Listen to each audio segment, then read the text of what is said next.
Sport in itself is kind of a demarcation of a almost sacred space where individuals can go into that is separate from the outside things we have to do and everything. There's a very kind of special place where you can play. It's a place of play.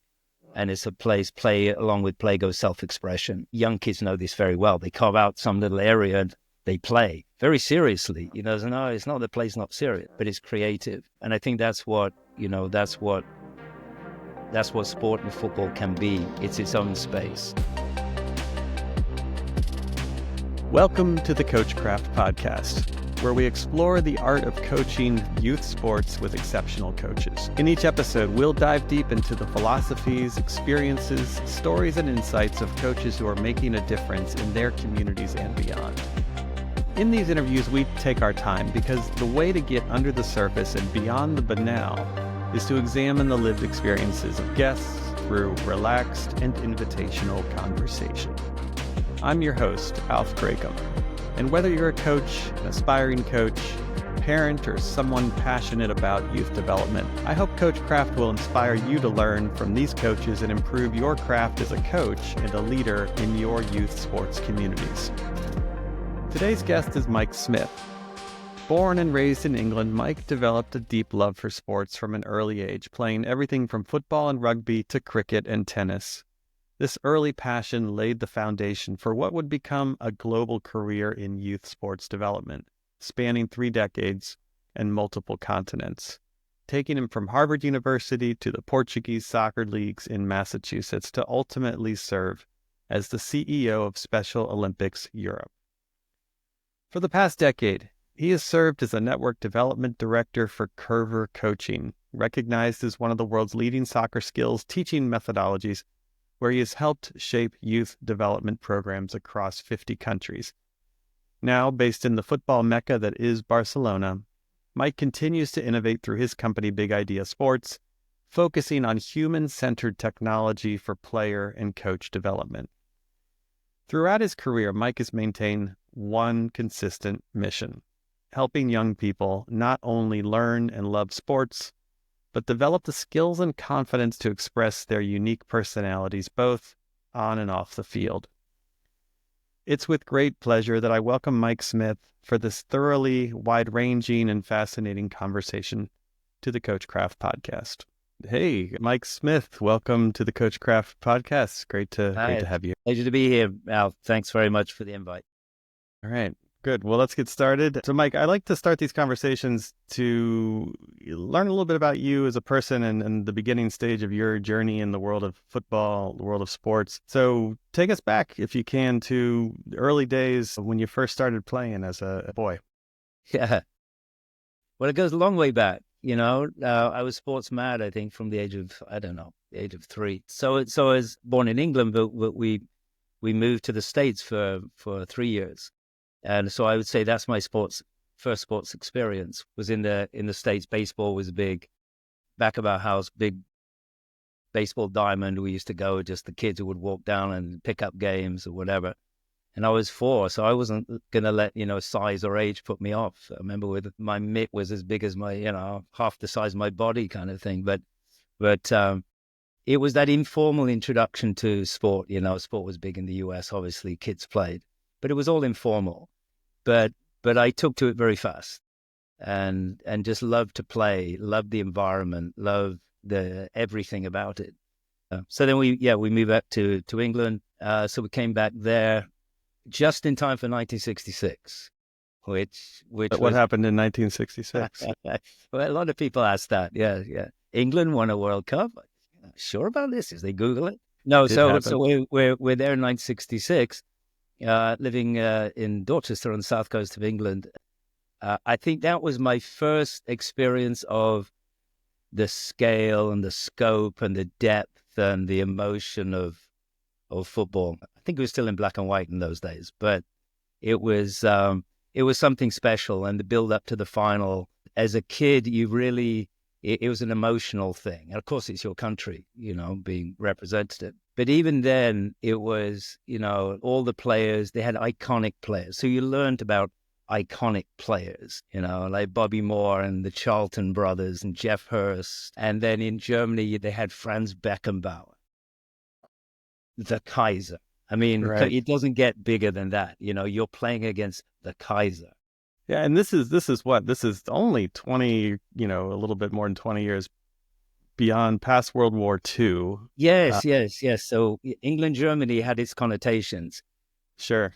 And the Kaiser so yeah, it was just one of those games that England won on, playing really well, and then a couple of fortunate moments. There was where one particular where, still being debated, did the ball go over the line as it hit the bar and came down? We didn't have VAR. Thank God we had football without VAR. And so there you go. England won 4-2. It's interesting. I was saying the other day, the crossbar, the famous crossbar of 1966, which was essentially the winning goal, is now on display in the Museum of Football. In the British Museum or something. Yes. So this is, as important as the mummies from Egypt. Right next to the Elgin marbles, right? But that I think it was that impact, and to this day, that's how kids pick up the start of their real love of the game. If you're a sporting type, if it's somehow in your body and mind to be sporting, Yeah, and do you remember, you were a relatively young boy, 1966, but your memories are fairly vivid, it sounds like, of living through that.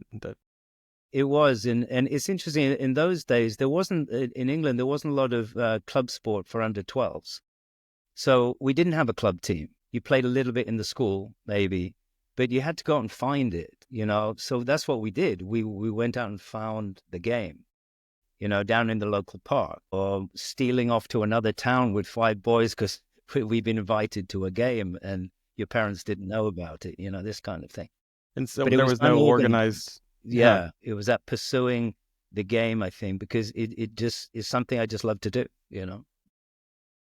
At a certain point, you must have played some organized football. Wanted to get organized. Do you remember when that was and what that looked like? I think we moved from the South Coast up to the Midlands to Leicester City, and that was sort of junior high, so 12, 13, 13 years old. They had a school team, a pretty good school team, and that's when it started, where you actually have a coach, go on a team, play other schools in a league, trying to qualify for the championship, and so it started there. And then after that, you join a club team when you're 13, 14. I was playing on an adult team when I was 16. And so I just kind of went with it. But along the way, I played, soccer was kind of my game, but I played rugby, cricket, hockey, basically anything with a ball, golf.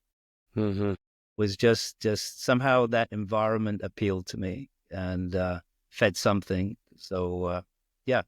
So, this is, I guess we're probably around 1970 now, let's say, just to put it in an era. It's after the World Cup victory by England.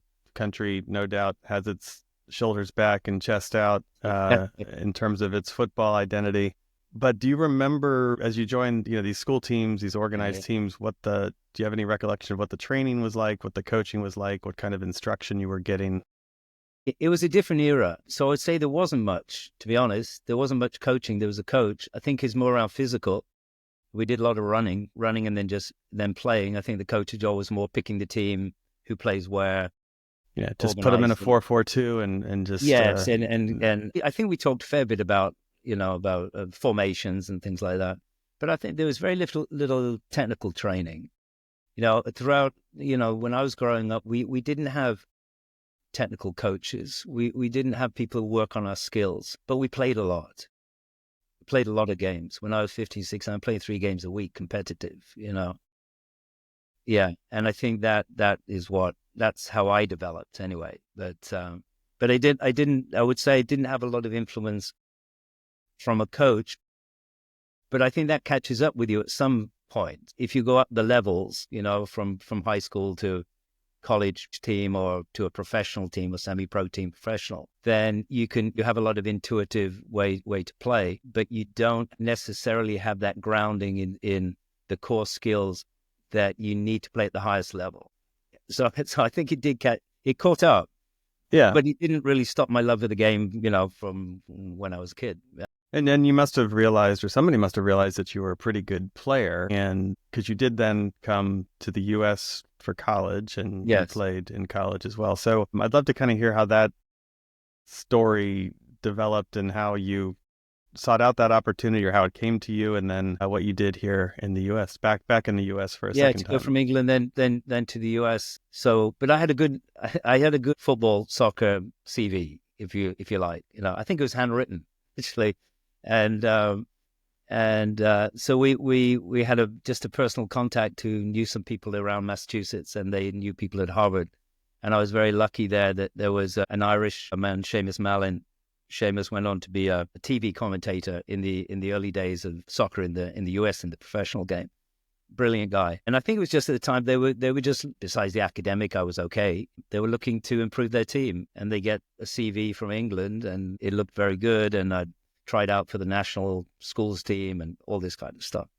So so that got me to Harvard, and which was a great experience. It's very different, playing on a college team, which is a very American thing.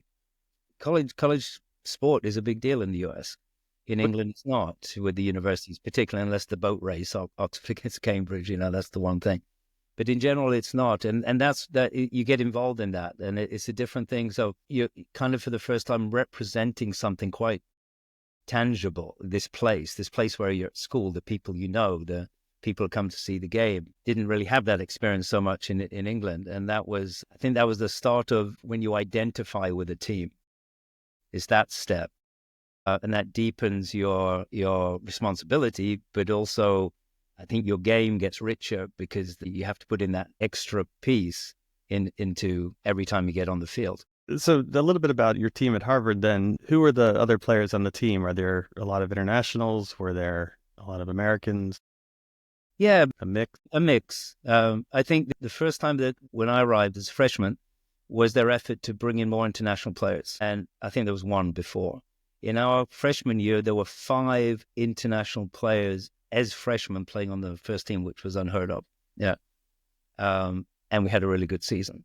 So they built on that. But I think that was when, I think maybe the Harvard outlook of making teams more important, not just as a adjunct to academics, sort of started to take over, and the international part came to pass. So yes, it was a mix, but a good mix. There's some good American players from New Jersey, Midwest, Texas, whatever. With some good players. Yeah. Well, the game was certainly growing, at that time. This would have been what, early 80s? Yeah. It was late 70s and then Late 70s, into early 81. 80s. And then we finished. We had a pretty good year last year, and then you move into the big world. Yeah. Well, you and, Pele have something in common. You were here playing in North America at the same time, I think, when he was Yeah, I remember Cosmos. I remember the Cosmos. Yeah, went down to New York a couple of times, and there was something. The pro game was in its infancy there, It was the first time I think it was kind of getting a mass market audience. There was the glamour of the Cosmos, of course. Yes, but then, I grew up outside of Washington, D.C. We had the Diplomats playing in the North American Soccer League. And, I got to see both Pele and Johan Cruyff play here in the U.S., which was, strange. This was, 40 plus years ago now. Yeah. So it's in some ways hard to imagine that, but it was happening for sure. But soccer had been in the U.S. though for quite a while because of the ethnic influence, from the Italian leagues, the Portuguese leagues. So as you know, in Massachusetts, while I was in university, I was playing with a Portuguese team down in Fall River. That's an amazing experience. I think it still remains one of the best football playing experience I've had, is playing in those kind of leagues, and you get a whole other different side of America. Yeah, and you're right. That was already here, and I don't need to remind you of the 1950 World Cup when the U.S. beat England. But that team was, there weren't I don't think a lot of American born, or, there were a lot of second generation, first generation immigrants that made up that team. But, we didn't really hear about that. I mean, I wasn't alive in 1950, but that was never even really mentioned as part of our football heritage. I learned about it, much later. It's like, oh, we were in a semifinal of a World Cup in 1950. Yeah, But you're yeah. right. It was here. It didn't just... It didn't just sort of, it wasn't invented by some corporate America thing to invent. So, but no, the experience that I had in the Portuguese league, yeah, it taught me a lot. It And was this very was while you were in college or after Yeah, you were here at Harvard? because college was in the fall, so we played in spring, so you could play with other teams in the spring. So I played in the spring with the team, and then when I left college, did a little bit of trying to go on the pro side in the indoor league with Colorado, but it didn't last very long. So I was grounded in the Portuguese for about 12 years in that league. Amazing people, and all the most of them were local players working in local textile factories, and but it taught me, I think, a lot about the community that surrounds a club like that, and how they created a team, the rivalries with all the other towns in the south of Massachusetts, and but that again, that reminded me a bit of England. That is the depth of football. It's in their blood. Yeah, I mean, that was so all those experiences were in the US. Is essentially. Yeah. Well, so maybe a little bit more color on the Portuguese league here in Massachusetts, because I don't know much about it. What I do know is in large part been informed by conversations with you. What was it like? You got game days. What was the vibe? What was the scene out of the field? Yeah, it's pretty vivid. I mean, I can feel it. So the league was very good, well organized. It's called the Luso American Soccer Association, LASA. It was in Fall River, Rhode Island, and those places, and 100% Portuguese. Everybody around is all Portuguese community clubs. And so the standard of football was good, semi-pro level. You get quite a few players coming through, then going on to the growing American league. So these were kind of feeder programs as well. But no, it was more you got the sense of this community, and you're an important part of the community. And so the fans would come out. It's on Sundays. Our games are on Sundays after church. So half the fans would come in all their suits and, everything, and the traditional and, wear, and they're on the sidelines swearing at the referee and everything like this. But then yeah, it's the feeling when you play, but then you go back to the clubhouse. The clubhouse is the social center, and the fans are back there, and you have your meal, the long table and whatever, and there's people everywhere. And, whether you won or lost, there's either big commiseration or buying you an extra beer or something like that. But it meant a lot. You could feel that it meant a lot to the people in those communities. It was one step above the college thing. It was deeper. But how did you get linked up with this league? And, you're an Englishman, so yeah. Were there a lot of other non-Portuguese folks playing in this league? There were some. There were some members from the Irish community. They would come down and play. Some big Irish players, I remember them. But no, there was a mix. There was a mix, predominantly the Portuguese, but then they were open to finding good players. And I think it's the assistant coach at Harvard is from that area. And so he was the one that there were a couple of us playing on our college team that he would take down. We went down, an hour and 15 minutes to practice every day, and an hour and 15 minutes back. It was a big commitment. Yeah. But once you got there, that was the introduction. You feel it. You feel a sense of love from those people. And I was a pretty good player, so I did well for the team. And that's a special place to be in. I've gotten to know you a little bit over the last couple of years, but I've never asked you, what position did you play? Yeah, I'm guessing you were a midfielder, but I was my a intuition midfielder, right? Both in growing up, more or less. When I got to a men's team, I would take whatever position they give me, which then to be left back. But that's okay. Did a lot of runs up the. I was before my time doing a lot of runs up the wing, but no. So in colleges is midfield for a while, and then as you get a little bit older, you steadily go back, to center back, and then I was a sweeper for the last 6-7 years. I was the Kaiser, my Kaiser days from Beckenbauer. But so it was, and then other people were doing the running up and down. Yeah. Well, use your experience just to step in at the right moment. That's right. A familiar trajectory for aging footballers, for sure. But I enjoyed every bit of it. Yeah. Well, so you're in this very organized, collegiate sports environment, but also then this more community oriented Yeah, football. How would you compare the two? I'm curious actually just like big about the quality contrast. between the two and yeah. The difference in quality, hard to say. I would say the Portuguese league, the quality of the overall game is higher because the players have more game experience. They have more tactical experience. They have more nous, if you like. Mm-hmm, mm-hmm. So it's as much figuring out the other team and the tactics, whatever. The college game was was skillful too, but very physical, Mm-hmm. fast and physical. I think I would characterize it as. Portuguese are naturally skillful people, and they come from a skillful game, the Portuguese game, Benfica and those kind of clubs. Yeah.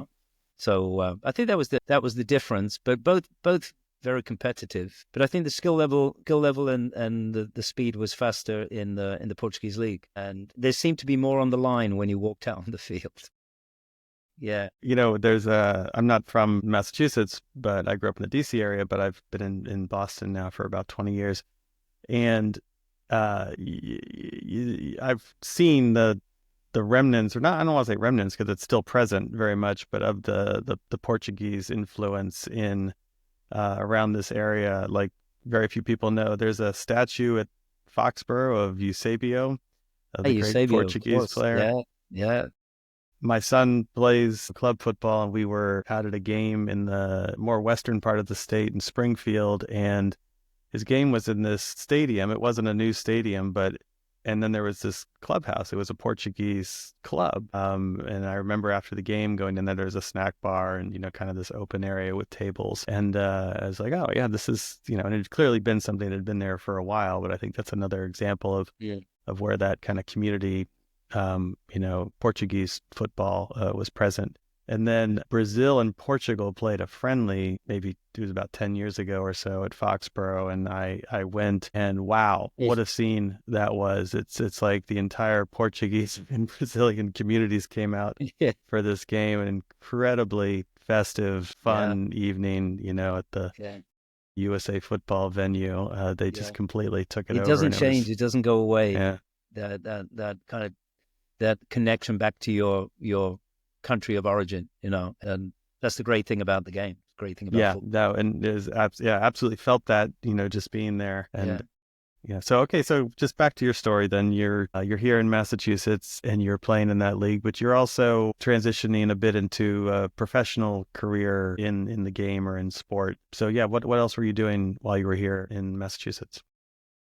Well, after college, like I said, I tried a little bit with professional football, but it wasn't for me, particularly the indoor game. And so we're just sitting around with some of our friends, and you're running out of money, and rent has to be paid. So we started a company called the Soccer Network to just bring our kind of love of the game and minimal coaching knowledge, but definitely a love of the game and an ability in the game, and created, a company that would do camps and clinics and work with local clubs. And we just got going, and we had more or less enough work to pay the rent. And that's how we sort of transitioned into working with kids. It was kind of I'd done a little while I was in college at a summer camp and these things, but kind of taking a bit of responsibility of well, how are we going to coach? What's our thing? What's our curriculum? What are we teaching? And that was really, really good. We got a really good response in Cambridge, where the university was. So we had the Harvard Fields to do camps, and we developed a program there. And I think that's where I probably met Dean Conway out for Jamaica playing. And I think we did a couple of things out there at a camp, and we just connected with the youth scene, the growing youth scene. This is early 80s, outside of the ethnic population, the American Italians, the American Portuguese. So that's what we did. I mean, this was the era when youth soccer certainly was moving into the wider suburban America. I grew up in Northern Virginia. This was, I started playing late 70s, early 80s, and it was everybody just signed their kid up for soccer. No one knew how to coach it because none of the parents had played soccer growing up, but it was very much a moment. And, I think Massachusetts was one of the youth hotbeds of youth soccer. in a similar way that the Washington, D.C. area was. And I think in retrospect, probably because of the immigrant populations that were there, and there was some knowledge of the game already. Yeah. So the game was booming. So we did that for a few years, and So this was the first time you're actually coaching kids on the field. Is that yeah, fair yeah. to say?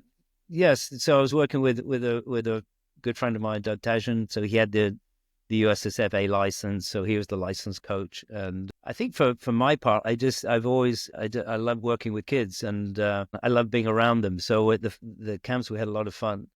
So our logo on the back of our shirts was a picture of a field, different position, was "Soccer is fun," and that was it. That captured. We tried to come up with the slogan, but I said that's what it is, and that was our kind of brand, if you like, to say, we want kids to come, particularly young kids, and catch the bug of the game and love it. And so how were you? This is the first time you're coaching, but what were you doing to sort of build your skill and knowledge as a coach? How intentional were you about it? And did you at that time think, oh yeah, I really enjoy this, and this is where I want to build a career and in the game? Yeah, I don't. In terms of building a career, I don't think it was structured. I wanted to stay in the game. That's for sure. I was playing, and I had time, and I wanted that time to be something to do with sport or kids or football. I think that was pretty strong. That was pretty clear. That's what I wanted to do. So, but it wasn't something that just. I don't think I had a plan. We took direction from the federation and from, kind of the structure around coaching. But it's very different in those days compared to what it is to today, Plus, we didn't have the internet. We just had the internet, only just. And to just be able to go on YouTube and see all kinds of examples, drills, games, technique and everything like that. But I think it was more just coaching out of our own heart, if you like. Mm-hmm. And we felt that was enough. I think when we went out to coach some high school teams, I think we could have done with a bit more structure. I'll admit it. I think you have to have some structure behind it. You can't just be an ex-player who loves the game and go out and sort of osmosis to the kids. Some kind of structure does help. So I think we built that very gradually over time. Yeah. Were you aware at all of what was happening in Europe in terms of youth football development, or were you pretty isolated? No, we were US focused. In those days, again, the connection, is phone calls back home kind of thing. So things were more localized. But we did some work with the Massachusetts Youth Soccer Association, and going to their convention and picking up things there. I think I can remember one of those conventions. The one thing I remember is we were doing demonstration from Soccer Network about what we do, and here's some activity, and we're doing 1v1. And so there was one young player who was doing a demo, and I was out there being the defender. I said, okay, we're going to teach the steps of 1v1. And so this was a young player who just couldn't get it. They sort of, I guess they picked a player, but we're trying to do the 1v1 to demonstrate, you do, and you go this way and then this way, and then you got to shift the weight of the defender. So we're trying to do that, and the kid couldn't do it, and he's kind of looking at their watch, and I just stuck with it. I took the extra 5 minutes. Okay, let's stop. Let's do. This is the motion. Okay, just do that a few times, and then we built it up, and then finally, luckily, they kind of drilled down and do a step over and by and shoot, and everybody was like really behind the player, and somebody came up to me afterwards and said, "My God, you have patience," and I said, "Yes." Because that's what that player needed, And so it was very much, learning about, kids are different. Every kid's different, and just looking at what each kid needs and trying to find the time and the patience to help them in some way to grow. So, I've coached a fair amount. More recently, it's been with the U10s. I don't know what age group this was, but you see a lot of kids at that age, they haven't played a lot of soccer, many of them at that point. Some have, but a lot haven't. And without a doubt, every season, there is at least one of those moments that I have on the field with a kid. And I, don't want to be over sentimental about it, but it really does. Those are the moments that, for me, remind me of why I enjoy coaching, when you have that breakthrough with the kid. You mentioned patience. I mean, patience really does pay off, especially at that age. Again, I work with a lot of U10s, but you'll see kids, coming into a season and they're nowhere. And then when you get those little connections throughout the season where you see a little bit of skill development, and then the development is anything but linear, and you see these spurts of development sometimes with these kids, and then you see the joy and the satisfaction they have of developing their own skill set. And without a doubt, you have those moments, and the patience really does pay off, particularly I think at those younger ages. Yeah. And there's that diversity of young kids that we had coming through the program of all levels. And you met their parents, and their parents don't care what level they want you to help them develop. That's your job. You're a coach. That's what you do. So, but it has to be for everybody. I learned that early, I think. And everything back then, I'd say, was, we call it grassroots soccer now, but this was really before there was the club system like we have here in the U.S., right? These were not parents paying the equivalent of $3,500 a year for their kids to play. This was grassroots football here, right? Very much. Yeah, that's why probably we didn't succeed as a business. We did okay, but we didn't charge those kind of fees. So maybe we loved the game too much. I don't know. Well, there probably wasn't the same kind of market for it like there is today. Okay, so then you're here in Boston, and maybe let's fast forward, because I know you've got a very interesting career in leadership in sports that did follow. And I asked you the question, were you thinking about building a career? And I realize in retrospect, probably a silly question. A guy in his 20s who's really thinking about building a career at that age. It's only at this stage that we look back and connect all the dots. Yes. Yeah. Talk a little bit about, if you can, what came next for you, and kind of the next chapter in your life. So we're doing the Soccer Network. I did a master's degree in business at Babson on the side, and I graduated there. And then I'm looking for something a bit bigger, I think, an organization or something like that. So I got a parent of one of the kids that I was coaching, Tom Dawley, fantastic guy, professional guy, consultant in strategy.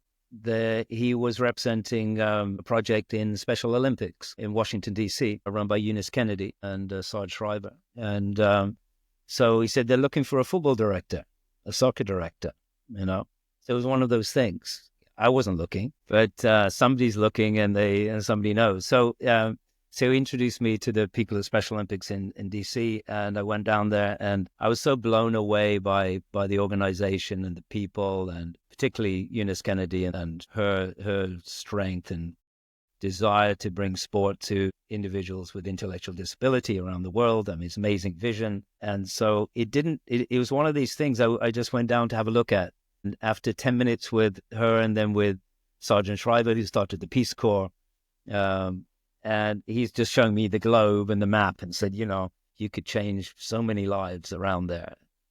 And it's the kind of interview you can't say no,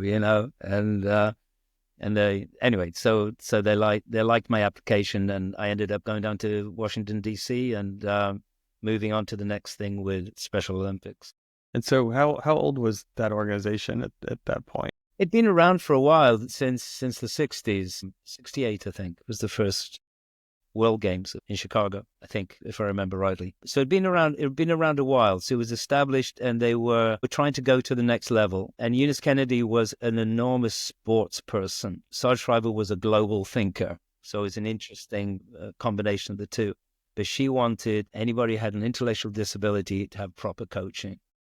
See, that's so important. Not just dress them up and take them out to a competition. Let's make sure that they get the benefit of good coaching. So that was the change in the organization. And they were hiring people in different sports to try and develop that sense of equality of opportunity from the coaching of sport. What did your job look like day to day? Every day was different. We sort of made it up as we went along because it was new. So I focused in the US for the start, and visiting different states, seeing what they were doing. There had been a part-time director before, Bernie Fagan, who passed away recently, a great friend. He was from Sunderland and played pro football out in in Portland, Oregon, and he was the director. And so we kind of developed some ideas together. And part of it was just getting other organizations on board. I think Special Olympics was quite closed. It was people who went to institutions or in special classes being taught sport, but it was quite closed. And I think my contribution there was to go to the USYSA and say, we should be doing this together. Every youth sport, every youth football, soccer organization should have a special program to bring together kids with and without disability. That's the whole idea here. And so we developed this program called Top Soccer, the outreach program for soccer called Top Soccer. And we went to Chicago, we brought all the different states in, and we started to, how could we develop this? Because if a group of players with an intellectual disability train on their own, it's quite challenging for a coach to actually do much. You put another 10 kids without disability who can support and help and like sport, now you've got something going, and that can have a lot of benefits on both sides. That was the concept. It's now called Unified Sports in Special Olympics. It's bringing people together is the key thing, and it helps develop their abilities and their social side and the communication and everything like that. So that's what we did. Last thing I'll say on that, I went online the other day. I hadn't even looked for years to some sort. I put Top Soccer Texas, Top Soccer, and they have Top Soccer everywhere. And it's still around. That's fantastic. It's around and it's grown. And you have all the endorsements from parents, what that's meant for their child. And I think that's one of the most satisfying things I've ever done, is to be able to do something and then 20, 30 years later look back and it's still there and it's having an impact. So yeah, and a lot of, I think, how the world, tunes into Special Olympics when they have the big events and but there's a whole another tranche of activity that is happening on the developmental side, and you were very involved in that, it sounds like. Yeah. And it's the day-to-day stuff, and I mean, you give something. I learned a lot through that, obviously, I stayed with the organization for 20 years, so I picked up a lot. But largely from the athletes themselves, our competitions, just the effort and the joy, the volunteers. It's a volunteer-driven organization. And that's an amazing part of the US, I found, was this commitment to volunteerism, and they ran all the events. It's all volunteer. All the coaching is volunteer. And then, the interaction with parents, because parents were very involved. When you have a son or daughter with a disability, that doubles your involvement in many ways. So for them to have people helping them develop their child was enormously important. So there's those things. You get a lot back, and that kind of feeds you, I think. And I think from a coaching perspective, we talked before about patience. And so with a special needs program, you need particular patience, but you get a lot back if you allow that to happen and stay with it. Yeah. Well, this is an interesting, I only sort of recently talked about, I think our last conversation, we touched on this a little bit, and I will certainly include some links to Top Soccer and Special Olympics in the show notes. But you stayed with Special Olympics, but this is when you moved into an even bigger leadership role. And did you move back to Europe at this point as well? I went via Toronto. So I finished in Washington, then we had the World Winter Games in Toronto.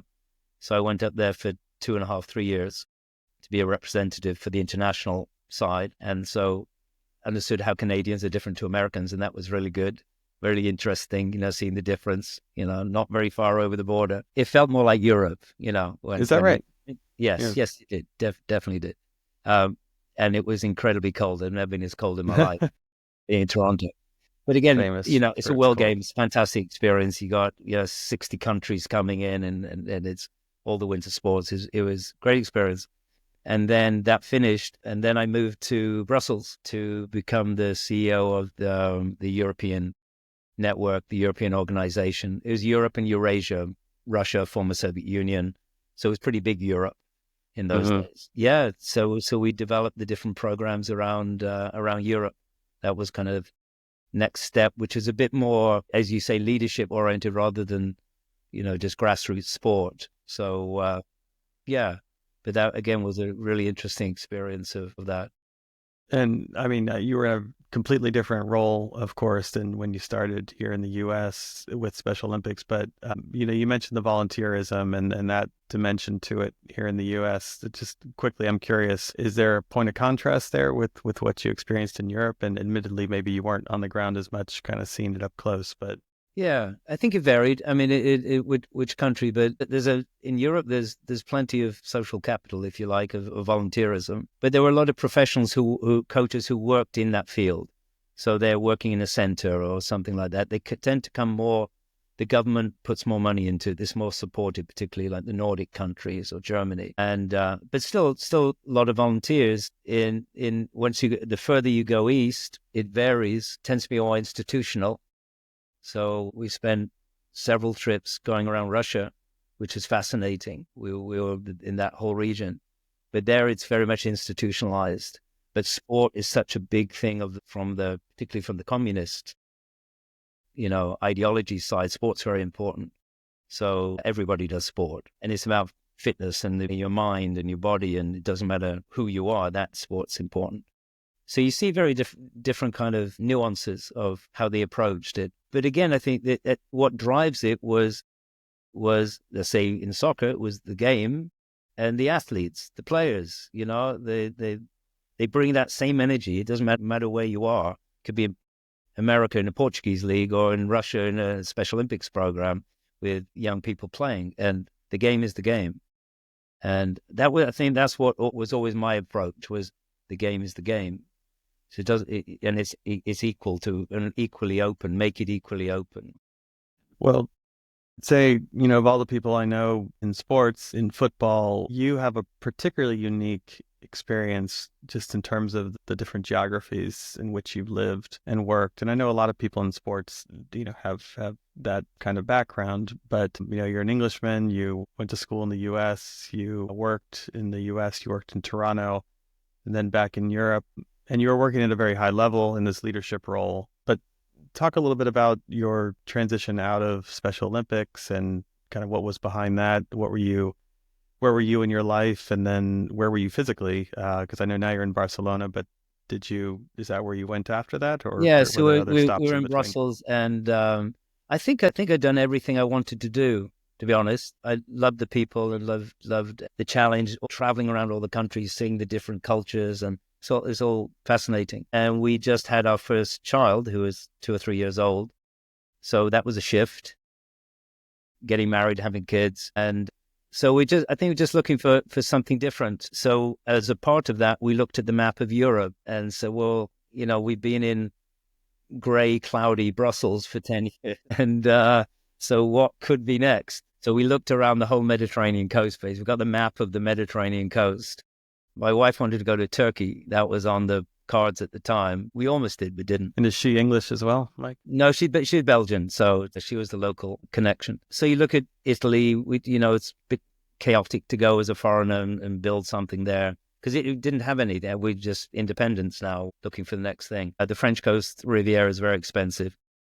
So you go over the Pyrenees and there's Barcelona, and it's one of those things. So it was just doing that and looking where we would like to be, and then we'll figure it out. And then at the same time, I was talking to Coerver Coaching. So Alf Kalustian, one of the co-founders of Coerver Coaching, along with Charlie Cook, a very famous Chelsea player, have this organization that was just developing, was gaining momentum. He had worked with me in Special Olympics.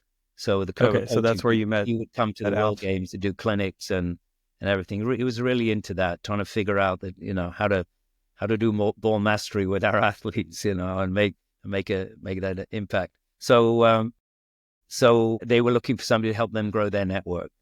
So that sounded good. Also, I could be remote. And so that's what we decided on Barcelona. And then we're actually living just south of Barcelona near a place called Sitges.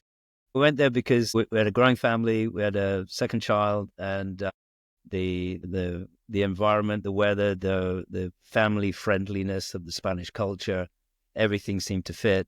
And we said, let's give it a year, as you do. And a year has become well, they do, particularly now? when you have kids and they get into school and you start making some friends. So we've been here 12, 13 years now ever since. So plus the football is amazing. Barcelona was one of the most famous teams. And so the football culture here was also very big on a local level.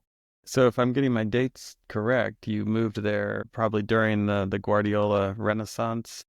Yeah, Is so that right? Or just it would be Guardiola was a player, and then Guardiola became the coach. Yeah. So during those times, before he went to Man City and all that. So those early days, but it was the era of Barcelona with Iniesta and Messi and many other yeah, players. great So time to it's a be there, of course. different level of football hit the world, you know. So yeah, so that became the influence, and with the Coerver part, they're very much grounded in that revolution of football that came from Holland, came from Johan Cruyff, went to Barcelona, was picked up by Guardiola. Guardiola takes it to Man City, etc. You know, and that kind of skillful new modern game was what we were surrounded with. So that was good too, you know. Yeah, well, talk a little bit if you can about Coerver, and maybe Alf Galustian and Charlie Cook as well. But the name Coerver, it's Viel Coerver, right? A Dutch coach, correct? Yes, he was a coach, very, very top level pro coach, had a heart attack, got out of the pro game, then needed, you know, he's a very analytical kind of coach, and he wanted to figure out what made great players great. And he started analyzing that and creating a method, a simple method of around ball mastery, the importance of ball mastery, the importance of the modern game having every player being highly skillful, which was a new concept. And then that was kind of the total football of the Dutch team in the 80s. Incredibly skillful, positions intermixing everywhere. It was a new way to look at the game. Alf Galusti and Charlie Cook. Charlie was one of the great Chelsea players, got together and acquired the rights to that methodology. And then since then, for 40 years, grew that all over the world as kind of the number one way for kids to learn high level of skill, of course, skills. And so they just celebrated the 40th anniversary. Yeah, congratulations. Organization.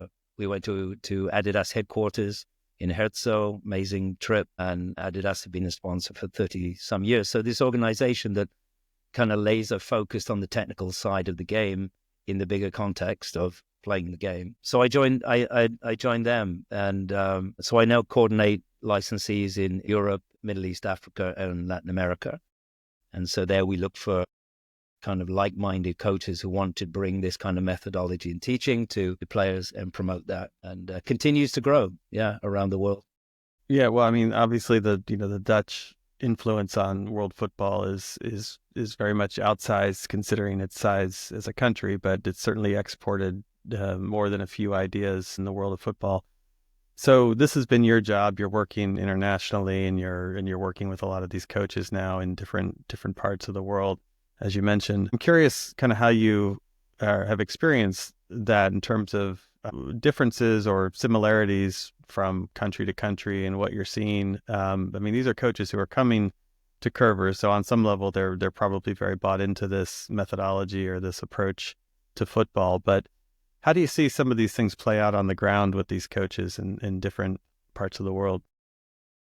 Yeah, it does play out. That's what you learn for sure. With the Coerver methodology, it's a pretty set methodology. You know, this is what drills games, this principles. It's what they brought to the game, a structure, or the coaches could learn. Not a complicated structure, but one that's fairly clearly defined. But yeah, you learn, and I think I learned that because I traveled a lot before anyway, that how you communicate that is going to be different in different countries. Football culture is a reflection of the culture, the bigger culture, the way the Latin, we have a new program in Argentina, and what the game is there, the depth of the game, and the way kids absorb this to a very deep level of how to play and what they see, and the Argentinian teams and the big players, highly competitive, kind of driven more from the poorer aspect of growing up in tough neighborhoods. There's a toughness to the game there that you don't see so much in the Nordic game. It's fairly affluent countries committed to education and growth and development and equality of girls and boys and women and men, and it's very different. But so every time we set up a licensee, there are differences, and the way they approach things, some will be more focused on the structure. Some will not really want any structure at all. They want a few principles, and then it's a more emotional game, like in Latin America. So But I think the thing about the Coerver methodology, they've developed it so it's flexible. It can be adopted by different cultures. But the kind of the big experiment from Coerver was in Japan. So Alf Galustian, 30 some years ago, went to Japan where football didn't really exist. The J League was just starting, and developed a relationship with the federation, who wanted to see the rise on a national level of football, with the end result being they wanted top national teams that were respected and have some pride in that. So it's interesting, Alf A tells a lot of stories about working in Japan, which is, completely different culture. But what they do have is this patience and this iterative approach of how to develop. And it's long-term, step by step. This could take 30 years. That's okay. And they're also highly disciplined. And so when players come to the field, they listen to everything that the coach says. That's how it is, And the coaches, if you're teaching coaches, when Alf walks in the room, will stand up and, and they have this learning culture and respect and discipline, which in a sense makes it easy to teach in one way. But what Alf said they have to try and bring in was more the Charlie Cook part of the business. He was an ex-player, highly skillful, highly emotional. He's the emotion behind the methodology. And he said, that's what we need to bring into that fighting spirit into the Japanese game. So you need both. And I think now when you look at the Japanese national teams, men and women, they're, basically top 10 in the world or top 15 in the world.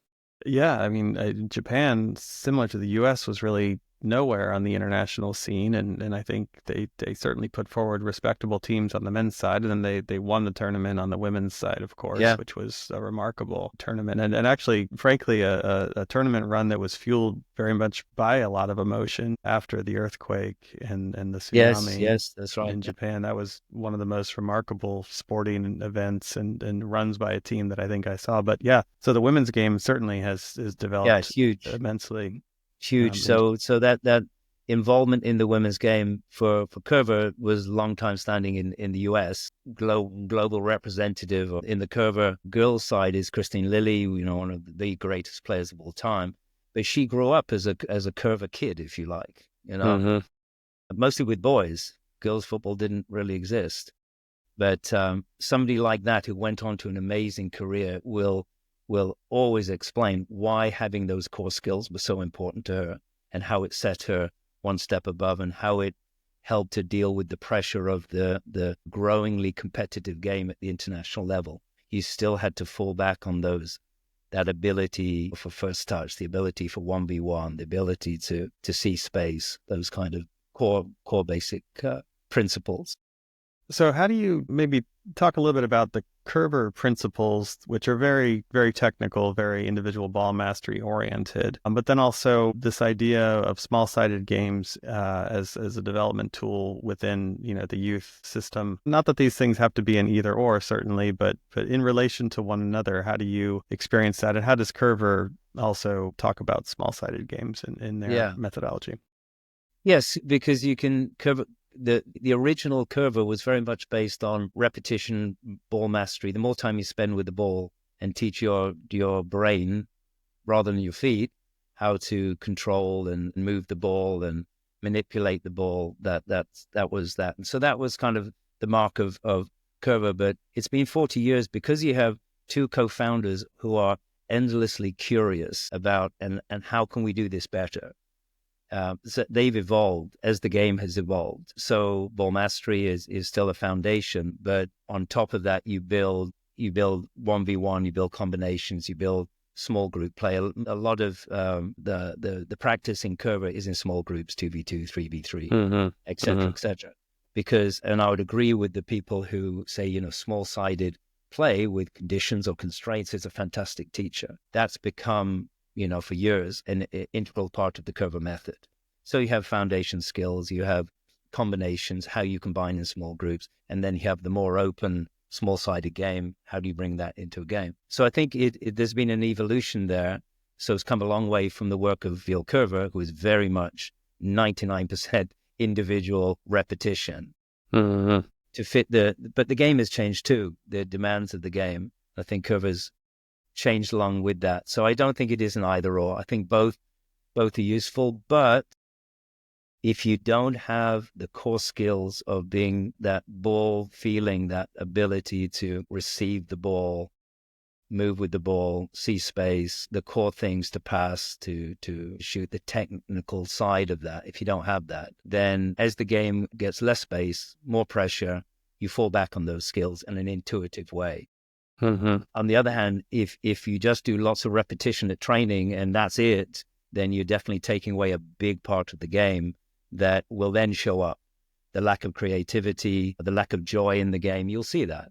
So I think it's an evolution, yes. Are you familiar with, in the U.S., the model recently that's been put forward in the youth game from U.S. soccer has been this play, practice, play model. Are you familiar with that at all? Or is that No, anything tell me, but no. Okay. So play, practice, play sounds, yeah. Yeah, You so come in and you fundamentally, start with the game, and then you do some practice, and then you finish with the game. exactly. And so part of it is actually very practical at the youth level because you kind of get these small games going at the beginning of a practice. And as it is like here in Jamaica Plain in Boston, Jamaica Plain youth soccer, kids kind of filter in over the course of, 10 or 15 minutes. And so it's really helpful just to have these small games going. A coach can be playing. And but you're fundamentally doing, small games, 3v3, 4v4, 2v2, even, the first few kids show up and then you just grow it. And then the middle part of the practice is the practice piece. And that's where you tend to do what I would, again, to oversimplify it, a little bit more of like the Coerver type of activity that's more around ball mastery, more, each player has a ball. They're doing these kind of practice activities to build skills. The kind of the hard wiring stuff is what I call it. Yes. And then it's back at the end of the practice to then another small-sided game. Yes. And so it takes those two models and puts it into a framework for a practice. I've found it very useful. It's only the last few years that we've really started to adopt it more, but it does speak, I think, to those two aspects of development, the Coerver method, the hard wiring, the developing the skills, but then the in-game decision-making, the constraints that you can put on that. And it seems that's a lot of where the game is going on the youth development side. Yes, and it sounds fun. I think that there are many ways to coach. There are many ways to implement. I think if on principle, players need to spend plenty of time with the ball and learn moves, learn to teach the body how to manipulate the ball and embed that very deeply. And then, but you have to play. You have to play as much as possible as well. So if you do both, I like the idea. That's the play, practice, play. The practice is important. I mean, I think that's one thing, being around the Coerver program for years and seeing it work, being out in 20, 30 countries and going, my God, these players are good. And seeing where they pick up this sense of the ball and the control of it, and being able to then spend time finding space rather than messing with the ball. I mean, these things, it works, but I'm all for the idea that then you have to put it into the game. Got to mean something in the game. But practice is key. You got to practice. You have to practice. Do you see the Coerver methodology more effective at certain ages than others? And I don't want to ask that question. It's more for young. I think it started off more 6 to 12.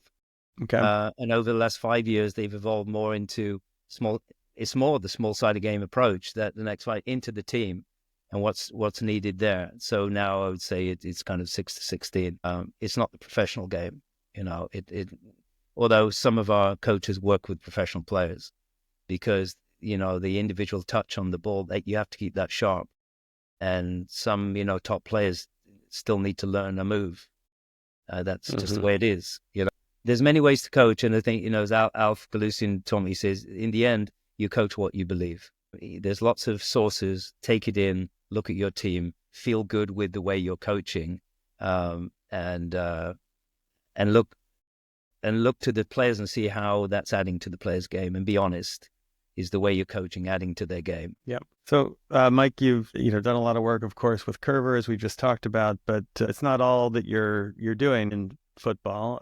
Big Idea Sports. Maybe talk a little bit about that endeavor.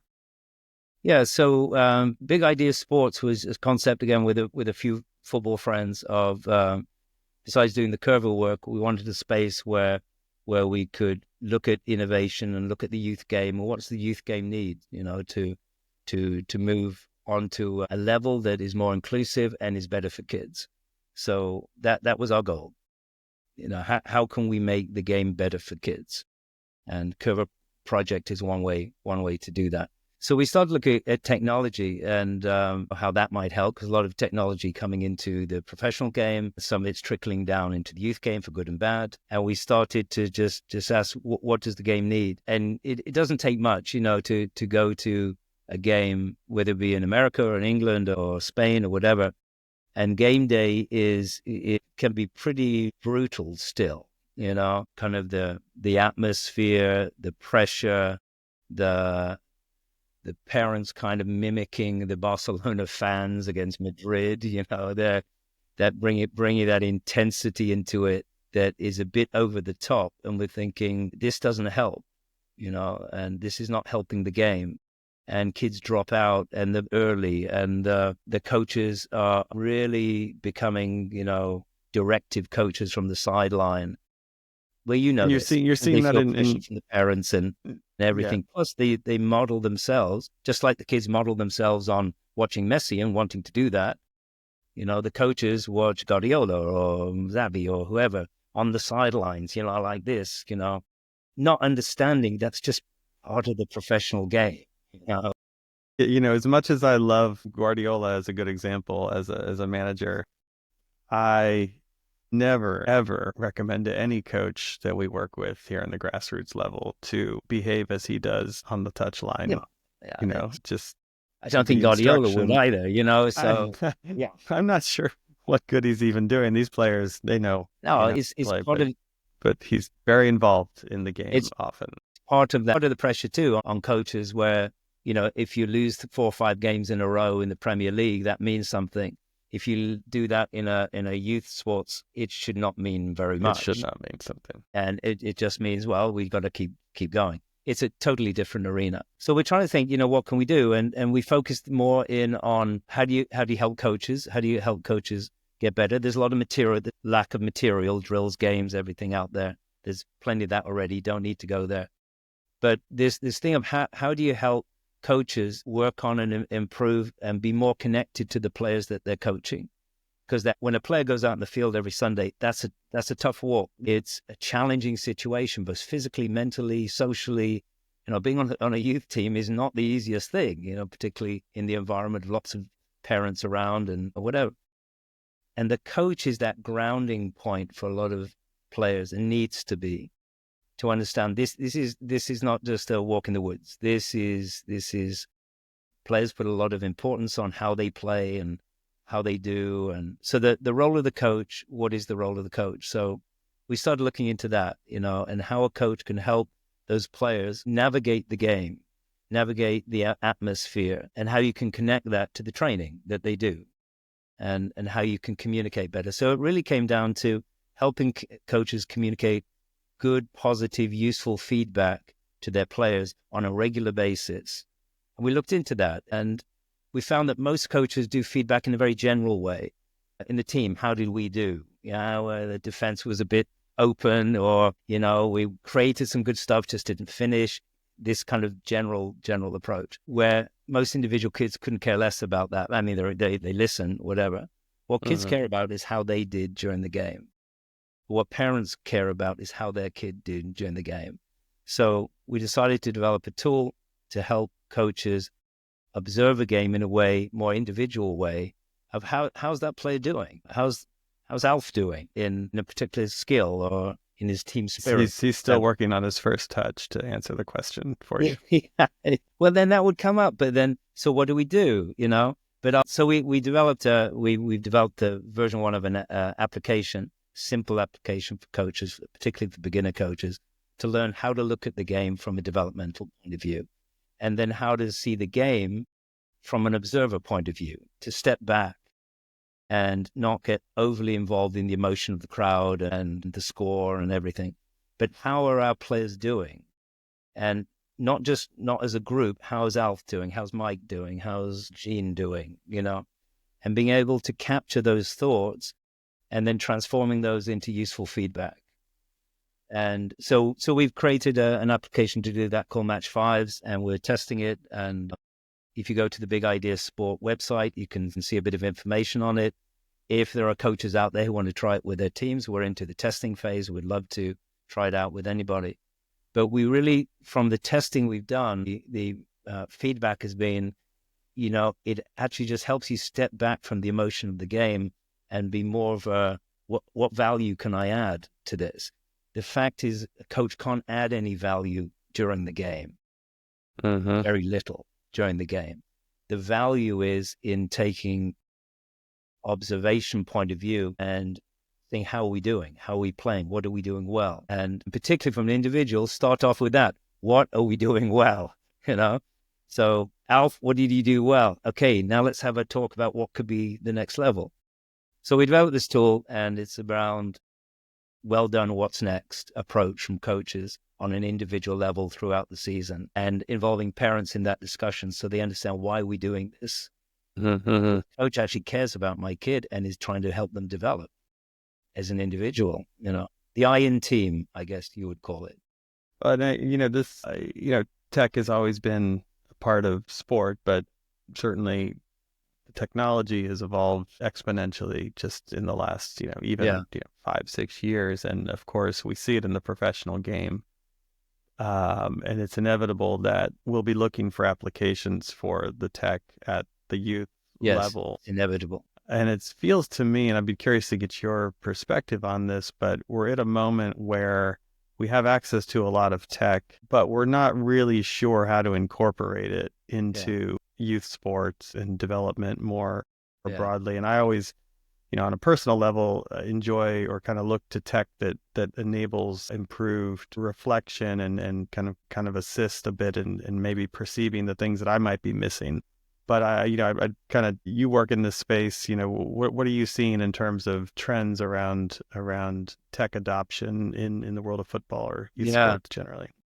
As you say, it tends to trickle down from the professional game. So tech is used hugely in the professional game. So there's this pressure that if you're serious, football club, it could be 7-year-olds or 8-year-olds, but if you're serious, you will look to that technology and put tracking devices in their boots and do heat mapping and all this kind of stuff. But you and I know, and most people know that, there's a positive kind of better future side of tech, and there's a dark side to tech in everything, social media, everything, right? But that includes anything that comes from the professional game that is being offered to the youth game. You have to take that look, and it's the role, the responsibility, particularly of the coach, to really look into that carefully. Just because it's used by Barcelona FC doesn't mean it's going to fit your local youth team. So you have to have some criteria. You got to look at it. In the pros of tech, it helps with club management, training ideas, injury tracking, nutrition, VAR, yes or no, not bad, but we're not using it very well. But there's a positive side to most things in tech, right? I mean, there is. But the negative, I think, on a media side, there's too much tech, there's too much media tech. Football is becoming diluted and just a tsunami of football, and then people start to lose interest in a way in the nuance of the game. Sports journalism, you see data coming into sports journalism, which kills the game. Oh yeah. Everyone now looks at the rankings of this player was 7.74 and the other player was 6.8, as if that means something. But that's starting to creep into that. Over analysis is starting to creep into the game. I don't know if you see that, but Oh, I absolutely see it. I mean, kids, my son, plays EA Sports FIFA. Probably won't put that in the show notes, but every player is quantified on these different, skill sets that they have, and it resolves all up to a certain number. This player is an 84, right? And this is one of the questions that I had for you. You've been working in sports and youth sports for a long time now, and you've seen more tech come into the game, but and also just touching on what we talked about earlier, like seeing football in these different cultures, these different geographies. You talk about individuals playing the game, expressing their skill and their personality in the game, and there's, I think tech maybe takes us a bit away from that potentially. I don't want to oversimplify, of course, but why to you is personal expression in sport so important? I think that's because that's one of the rare opportunities in a way I think the sport gives you, because of sport in itself is kind of a demarcation of a almost sacred, space where individuals can go into that is separate from the outside things we have to do and everything. There's a very kind of special place where you can play. It's a place of play. And it's a place, play along with play goes self-expression. Young kids know this very well. They carve out some little area and they play very seriously. So no, it's not that play's not serious, but it's creative. And I think that's what sport and football can be. It's its own space. And what that brings with it the opportunity of freedom. I think kids these days don't have a lot of freedom, funnily enough. There's all kinds of stuff they have, and they enjoy, but I don't think they have that sense of freedom. I talk about that just because that was our experience. Maybe we just don't get it, but our experience was in the game, you give it everything, but you give it in a way that gives you a sense of freedom. And I was a player that always just wanted to play and just play. And you don't want a coach, yelling at you. You just play with your friends and your teammates and you make it work. And the game is designed to bring that out, that kind of creativity and freedom. But it's just a porous game from influence from outside. It's not a box that is kind of titanium covered that keeps all the influence out. But and I think that's what guides me is that's at the best times. That's what I experienced through my sport, and that is unique. And it also helps your spirit and who you are in a very deep way that is not calculated or measurable. And tech is calculated and measurable in general. Yeah, and I think it does. Tech does force us or encourage us into that space of the quantitative. But there is, if I could agree with you more on this point, I would. Sport does provide this sacred space. And some of my earliest memories were just, I grew up in the suburbs of Northern Virginia. We lived on a cul-de-sac, right? This is the kind of planned suburban community. Yes. So it's a road that just ends in a circle. Yeah. And around that were a few houses, and each house had a driveway. And so we created a space within that circle. I played on asphalt with a family. There were 3 boys up the street. They were all older, but they were all soccer players. And my brothers and I would play with them, multiple ages. And we created this space. And one driveway on one side was a goal, and the other on the other side was another goal. And, it's easy to talk about these things. Part of it's nostalgia for your own childhood and the like. But, that was very much a part of my experience growing up and learning the game. And I learned a lot there in that circle. So, I agree with you. Like, I think we do need to really scrutinize. I'm not the one being interviewed here, but I'll put forward, my idea on this. I think we really need to scrutinize how we adopt tech. Yes, in the sport specifically, and how we adopt and how adults are involved. And I think you just can't you can't be naive.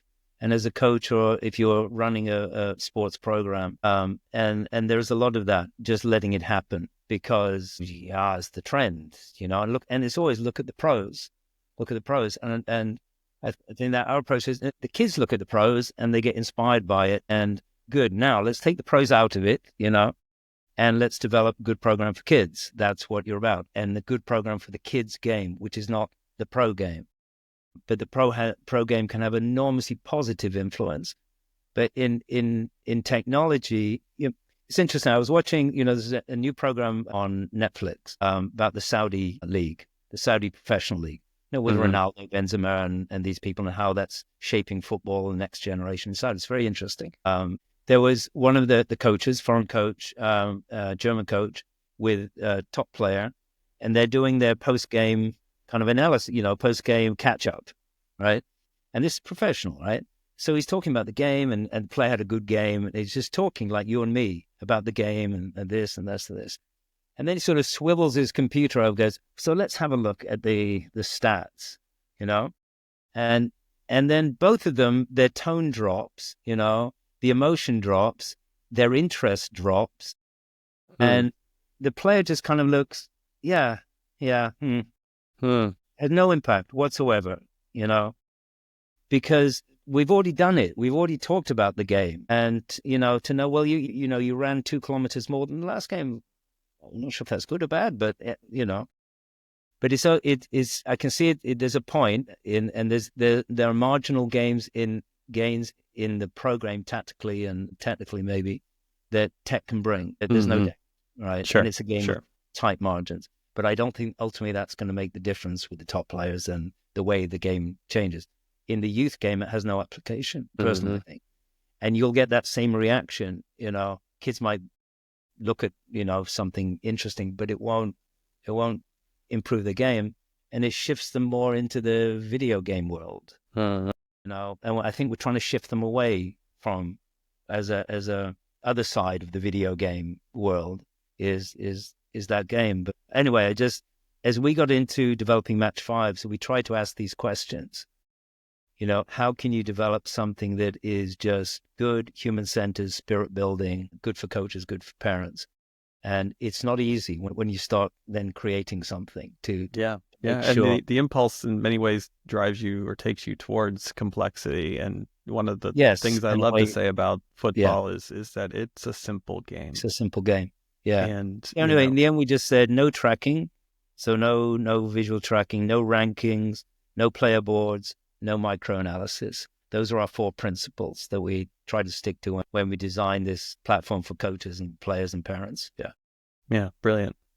Love it. Well, this is a great I got a couple more questions for you, Mike. And I think this is actually a good segue into the next one is you talk about coaches in the youth game, and you've seen a lot in your career for sure. But if I'm a coach, I've got a 7-year-old, 8-year-old who's just starting to play, and I want to get involved and coach her team. Where do you start as a coach? And do you start with scouring the internet for practice plans? Do you start with getting kind of some core principles? What advice do you have for new coaches? Yeah, there's a lot, and I think reading the blog that you put out, because it's been your background. It is important to first, I agree, look at what's your coaching principles. Why are you doing this? Why are we doing youth soccer? What are we looking for? What's the outcome? What's a winning season? What does that look like? What does that mean? These are very important, I think, first questions before you get to the how am I going to coach? It's the why am I coaching and why are we doing this? Because it's taken for granted, because it's good for kids. Being on a sports team is good for kids. Well, that depends on many things. That's right. And we hope it is. We hope it is unbelievably good. And when it's well done, there's nothing like it, right? What it builds, for life. But I think it is that asking those 2 questions. Then you're looking for material. I'm biased because I've worked with Coerver for a long time. I would say take a look at it because there's a lot of really good material. I would absolutely agree with that. Courses, the intro course, a youth diploma, but go to the federation. The federation have growingly good material. I think you have to say they're improving. They're looking at the wider picture of why are we doing this? How can you design a session that's good for kids? So I think there's a lot more available. It's just for the beginner coach, I think it can be overwhelming. Just, the 3 piece of advice, as you said, keep it simple. You don't need 50 drills and you don't need 25 more, the Barcelona FC Academy. You don't need that. You need your core 10, basic structure. But for the youngest players, it'll be more how you coach them, your attitude to them, how you make every player feel relaxed and recognized and give them a perspective on everything that goes wrong during the game. There's more that doesn't quite go right than goes right. That's right. And you've got to love that, That's right. The game has plenty of failure for everyone in it. That's part of the beauty. I don't even call it right? failure. I mean, you can't call it failure in the technical sense. As they get older, come on, we can improve on that one for sure. For the younger ones, I don't think that matters. It's all they're out playing the game, going on the field, mimicking the pros they watch on TV, and the game takes over, and that's enough. But practice-wise, you can help them develop their confidence by giving them plenty of time on the ball, technical skills. You can do that, and that will be seen. They'll be more confident on the field. And if things are not going well, you just got to be there for them in a personal way. So make it, you got to be positive, but you got to be personal. You can't be coaching the pro game. You can't be doing that. You're coaching the kids, what's in front of you, but nothing new in that, I suppose. And I guess the last one, this comes from the Coerver, philosophy too is because practice is really important. I think in a different way, kids can learn more from the practice sessions than the game. I think the game has its own dynamic, and Sure. it teaches resilience, when you're down, and many good things, and something's on the line. You got skin in the game here. That's life. You got to do that. But training itself is preparing for that. So in the Coerver way is that the game day for young players is just an extension of practice. It's an extension of development. Whether you win 2-1 or lose 2-1 is of little importance, really. Yeah. So thinking of those games as developmental opportunities as much as they are competitive ones. Yeah, but it's a slightly high level of competition, but that's okay. But still, how are we doing? Are we developing? Well, that's the question, and just reflecting, as you say, reflecting on that. So, but I think for a beginner coach, it can be daunting. You know that better than I do. But there's plenty of information out there. But just take it step by step, and and keep it simple. I think that's great. That's great advice. Just generally, love being with the kids. Yeah. But try to improve them if you can. Yeah. But in the game, don't say a thing except well done. Don't say anything else. Love it. Yeah. Well, great. So, Mike, really appreciate your time. I've got one last question for you. I always ask this. Any resources, any particular things that you return to in your coaching or thinking about the youth game, anything you can share with some of our listeners? Yeah. So you asked me to look at that. And so I'm like you, an avid reader of the game and anything around it, or leadership or coaching, so you take your sources from all over the place, particularly on the internet now. There's so much. But book-wise, I still read books. People listening still read books, but hopefully, some of them do. And it is important to read books. So there's a very famous book from a scientist, if you like, from the past, called Desmond Morris. He wrote The Naked Ape, very famous book. So he wrote a book called The Soccer Tribe. And this book is I think it's been republished now, because it went out, and but I read it when I was 20 years old. It's called The Soccer Tribe. And it is this tribute to the depth of the game, all the way back to our ancestors, why we have this urge to play and compete and set up games. So it's a bit about the history of the game from a point of view of the humankind, the way humans think, but it has all the history of the game. So if you enter the game as a coach, I think it gives that scope of how big and deep this game is, And I think for a beginner coach too, it's there. Don't worry. Once you get a ball and a field and 2 goals, a lot of this just takes over, and because it has been doing that since, I know, they invented something round to kick. So that's a great book, Soccer Tribe it's not a coaching book. So I thought I'd choose one that's not. One that's more around leadership, and so coaching, leadership, lessons from coaches, more from the college level or pro level, but more from the college level, I think, by Sally Jenkins, and it's called The Right Call. It's very good. Right Call. It's really good at establishing principles for coaching, and it's a good read. She's a great writer. She's a New York Times writer. She's really, it's a pleasure to read, but you come away with some interesting things for your professional life as well as your coaching life. So it's a good one. It's Sally Jenkins, The Right Call. Sally Jenkins, yeah. Last one is just on LinkedIn. So I follow a lot on LinkedIn. Once in a while, you find good articles. And there's the manager of football development for the Dutch Federation, Org van der Breggen. I think the Dutch Federation are very forward-thinking.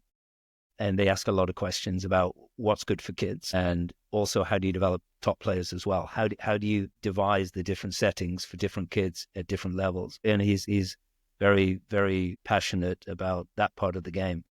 It also shows what leadership from a federation or an association can do. I think in the US game is more disparate, it's more fragmented structures, but even leadership like you within a club. So it gives some good ideas there. So anyway, those are mine. That's my list. That's great, Mike. Thank you. I'll put all of those in the show notes. So for folks who can look at that later, have links to those things. And, I'll just say also, you mentioned LinkedIn. I've been surprised myself in these last few months as I've been organizing my own kind of professional and career life. LinkedIn has been an incredible resource. There's a lot of people who are actually, publishing some content on that platform. It's a great way to connect and network with people working in the game all around the world as well. I certainly, you and I connect there on occasion, and there's just a lot of great content, and it's a great place to start. Yeah, it's a good community on there, and lots of different points of view. So it's a good one. Yeah, absolutely. Well, Mike, I always love when we chat. This is the first one we've recorded, and I just looked at the clock, and we've gone over 90 minutes. We're in stoppage time now. Yeah, I can't stop talking, so I'm sorry about that.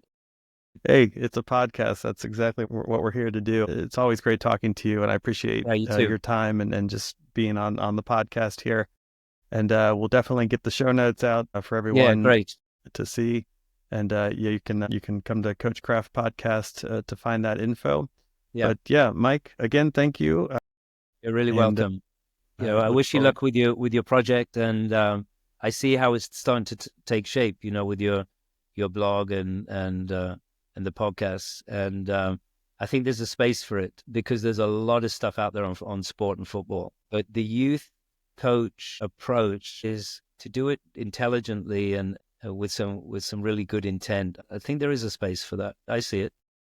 Yeah. Well, thank you. I appreciate you saying that. And, hey, this is fun, getting to, I think just have these conversations. That's a lot of what coaching is about, is knowledge sharing, making connections, building relationships. And, there's just a lot of really, really smart people out there, dedicated different people perspectives, who are right? working in the game. Yeah. And that's, you can never have enough perspective. And, I think we all got a lot today. So again, Mike, thank you. And you're welcome. Thank you for that, Yeah.